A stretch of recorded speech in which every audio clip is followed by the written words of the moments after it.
गिरीश भाई आपके पास आता हूं। ये विवेक जी की बात सुनी, राजेश जी की बात सुनी। एमपी चुनाव से 3 दिन पहले इंदौर के एक बड़े नेता के यहां से एक ट्वीट या उसका मैसेज निकलता है जो वायरल होता है। 3 दिन के अंदर पूरे मध्य प्रदेश में कोई फोन नहीं बचा होगा जिसके अंदर वो मैसेज नहीं पहुंचा होगा। अब की बार 167 पार, अब की बार 167 पार। और उनसे कहा कि घर से निकलना है जरूर और बूथ पे जाना है और वोट दे के आना है। सर इस कदर वायरल किया 3 दिन पहले। कमलनाथ पार्टी तो 10 दिन से आराम कर रही थी सर, उन्होंने तो कुछ किया ही नहीं लास्ट के 10 डेज में। वो तो ऐसा लगता है विड्रॉ कर गए थे आम आदमी पार्टी की तरफ जहां हिमाचल में थे वो। इन्होंने सोचा हमारा तो ग्रांटेड है। लेकिन यही मुसीबत है कि मोदी जी आखिरी दिन तक, जो 5 बजे की भी सीमा हो ना, 6 बजे की, तब तक भी रोड शो करते रहते हैं और उसका उनको फायदा मिल जाता है। तो लोग किस पे यकीन करें, क्या करें? अल्टीमेटली तिलिस्म को तोड़ना हो तो आप यकीन तो पैदा कीजिए। अब नया नारा आज फिर आ गया सुबह से बीजेपी का, अब की बार 400 पार। सर आप देखिए, जो कॉन्फिडेंस बिल्डिंग मेजर्स होते हैं ना, जिसको मैनेजमेंट की भाषा में सीबीएम कहते हैं, कॉन्फिडेंस बिल्डिंग मेजर, कि अब की बार 400 पार। आप लोगों को यकीन दिला रहे कि 400 पार हो जाएंगे। हम उठ के नहीं बैठ रहे हैं और हमारे यहां यह हालत हो गई है। ममता कहती है मुझे तो पता नहीं मीटिंग है इंडिया गठबंधन की। अखिलेश कहता है मुझे पता नहीं है। आपके पास कोऑर्डिनेटर नहीं है ना, कोई संयोजक नहीं है जो चीजों को कोऑर्डिनेट करे, बातचीत कर सके, संवाद कर सके। बिखरा बिखरा सर, बिखर के तो बड़ी शक्ति भी हार जाती है ना। और ये कम से कम संगठित तो नजर आ रहे हैं, जमीन पर भी संगठन है, जो बोलते हैं बात लोगों तक पहुंच जाती है। और इंडिया गठबंधन का आईटी सेल भी काम नहीं करता है। तो जागना तो पड़ेगा ना कहीं। गिरीश भाई।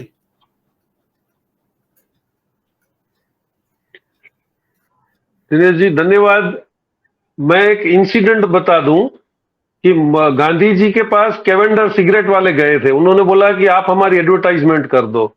गांधी जी ने बोला वो तो मैं नहीं करूंगा। बोले नहीं, करना तो पड़ेगा। तो उन्होंने क्या कहा कि भाई सिगरेट पीना शरीर के लिए बहुत हानिकारक है, भले फिर वो कैवेंडर ही क्यों ना हो। ऐसे करके उनसे उसका नाम तो ले लिया। तो हम भी उसी में चल पड़े हैं कि हम मोदी साहब ने जो बोला उसका क्या रिएक्शन आएगा। आज बहुत ही अच्छा एक यशवंत सिन्हा जी का प्रोग्राम में देख रहा था, तो उन्होंने ये पूरी सिस्टम जो बताई थी कि ये इनका जो सोशल इंजीनियरिंग है वो कैसे कर रहे हैं। तो इन्होंने एक इंसिडेंट दिया जब वो बिहार में खुद थे कि लालू और नीतीश जब इकट्ठे हो गए और गुजरात से पेटियां भर भर के वहां पे पैसे लेके गए थे, तो वहां पे लोकल वालों ने ऐसे बोला कि आप आ ही गए हो तो आप ही बांटो, और वो घर पे जाके बैठ गए और बुरी तरह भाजपा वहां पे हार गई। तो हमको ये देखना है, हम जो बोल रहे हैं कि ये जीत गए हैं, तो इसमें इनके वादों से कांग्रेस के वोटों में कौन सी कमी आई? आप देखिए मध्य प्रदेश में 6% इनका जो बढ़ावा आया है सामने। विवेक जी को कोट करूंगा, बीजेपी के वोट इस चुनाव में बढ़ गए सर, कम नहीं हुए। मैं ये कहने की कोशिश कर रहा हूं कांग्रेस के कम नहीं हुए, लेकिन बीजेपी के बढ़ गए सर। वो 26 को 22 करोड़ वही मैं कह रहा हूं आ रहे सर, उनके वोट बैंक बढ़ गया उनका सर। तो इन्होंने उन्हीं को टारगेट किया। वो उनका जो वोट शेयर आया है वो कांग्रेस की तरफ से नहीं आया है। मतलब कांग्रेस के जो कमिटेड वोट है वो इनकी बात पे एतबार नहीं करते। आप मध्य प्रदेश की बात कर रहे हैं कि हाँ बताइए। हिंदी पट्टी में वोट बैंक बढ़ गया उनका, अपलिफ्ट हो गया। नहीं, आप योगेंद्र यादव जी का एक वीडियो कल आया है, वो आप देखिए। कांग्रेस के जो वोट है टोटल चारों राज्यों में, उनसे बीजेपी के वोट्स कम है टोटल नंबर ऑफ। ये इलेक्शन कमीशन के वेबसाइट से उन्होंने फिगर्स लेके कल एक वीडियो जारी किया है, जिसमें उन्होंने ये कहा है कि 8 लाख वोट्स बीजेपी के ओवरऑल चारों स्टेट्स में मिलाकर बीजेपी के 8 लाख वोट्स कम हैं, कांग्रेस के ज्यादा है, कम हुए। तेलंगाना को अगर आप एक्सक्लूड करेंगे तो एक अलग पिक्चर मिलेगी 3 राज्यों की आपकी। मैं आपको बता दूं मध्य प्रदेश का अलग है, लेकिन इवन इसमें राजस्थान में सिर्फ 2% का फर्क है। वो भी 2% जो है वो दूसरे पार्टी को गए हैं, और छत्तीसगढ़ में 4% का फर्क है। मैं कह रहा हूं कांग्रेस के वोट नहीं घटे हैं, मैं कह रहा हूं कांग्रेस के वोट नहीं घटे, लेकिन बीजेपी की वोट बढ़ गए। आप ये देखिए। हाँ। तो वो जो अदर्स में से जो उठाया गया, छत्तीसगढ़ में 30-31% वोट थे, बढ़ के 46% पे आए हैं। आप वो देखिए ना 2018 से सर, 15% का जंप है उनको सर।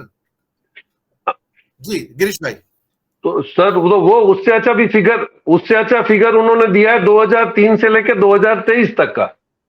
उसमें पूरा जो इनका है वो 6% वोट बढ़ रहा है, जबकि कांग्रेस का वोट कम से कम 9.4% बढ़ा है। तो ये नहीं है, ये हमको ये देखना, इनका सोशल इंजीनियरिंग जो वर्क करता है ये उस फ्लोटिंग वोट्स को टारगेट करते हैं। आपने देखो मनमोहन सिंह साहब ने बोला कि आप मेहनत करो, आपको मनरेगा में पैसा मिलेगा, तो इन्होंने और एक आइडिया निकाला कि आपको उसकी भी जरूरत नहीं, आप घर बैठो, हम आपको अनाज दे देंगे फ्री, और फ्री बीज जो चल रही है वो उसकी वजह से ये इनका आ रहा है। लेकिन यही देखना है कि इनकी स्कीमों पे एतबार कांग्रेस का वोटर नहीं कर रहा है।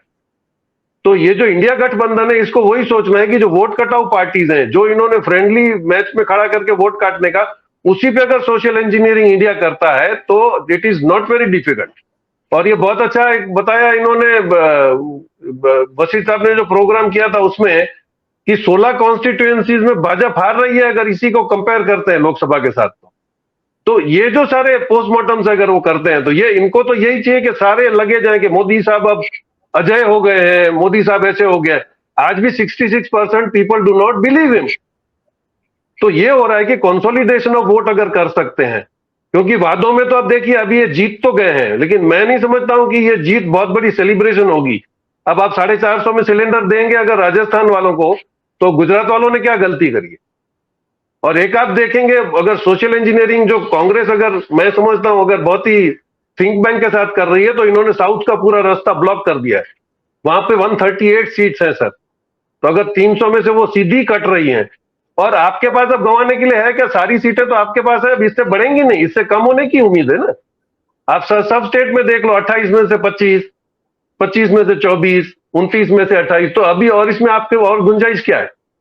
और डिससेटिस्फैक्शन जो स्टेट्स में है उसका रिएक्शन तो अभी आप सीएम को लगने दो। इन्होंने एक सोशल इंजीनियरिंग करी जो फेल हो गई कि इन्होंने सीएम का कैंडिडेट नहीं बताया।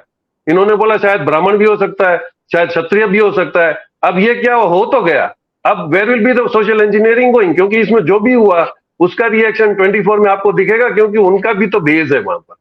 तो मैं ये समझ रहा हूं हम इस चीज को पोस्टमार्टम करें कि जो ये बड़ा हल्ला गुल्ला कर रहे हैं उसके पीछे नथिंग इज देयर एक्सेप्ट वो पतंजलि की एडवर्टाइजमेंट जैसा। अब उस पे 160 केस हो गए, क्योंकि आप इसी को छोटा दिखाने के चक्कर में आप अपनी एडवर्टाइजमेंट को बहुत बड़ा नहीं कर सकते हो। तो I think we will have to discuss this कि भाई ये जो हल्ला गुल्ला कर रहे हैं ये कोई बड़ा कोई सेलिब्रेशन का मौका नहीं है। 24 में थिंक बैंक्स को आके ये बताना पड़ेगा कि अब सब अपना अपना ईगो छोड़ दें, कांग्रेस अपना ईगो छोड़ दे। यशवंत सिन्हा ने बहुत कहा कि रैग्स एंड एशेस के साथ जाना पड़ेगा। बोले एक डायलॉग है कि कांग्रेस को अब अगर जाती है तो वो बबूत लगाकर कंतान पहन के जाएगी, तब निगोशिएशन टेबल पे बैठ के वो लोग तय कर पाएंगे। क्योंकि हर पॉकेट्स में अपना अपना तो है, और गठबंधन कहां नहीं है? महाराष्ट्र में आज भी जिंदा है, तमिलनाडु में जिंदा है, बिहार में जिंदा है। तो ज्यादा जरूरत नहीं है मेहनत करने की, लेकिन only thing is now they will have to decide. तो आपको जो फ्लोटिंग वोट्स है वही कांग्रेस और भाजपा के कमिटेड वोट्स को भूल जाओ, बाकी पे आप काम करना शुरू करो। दिनेश जी।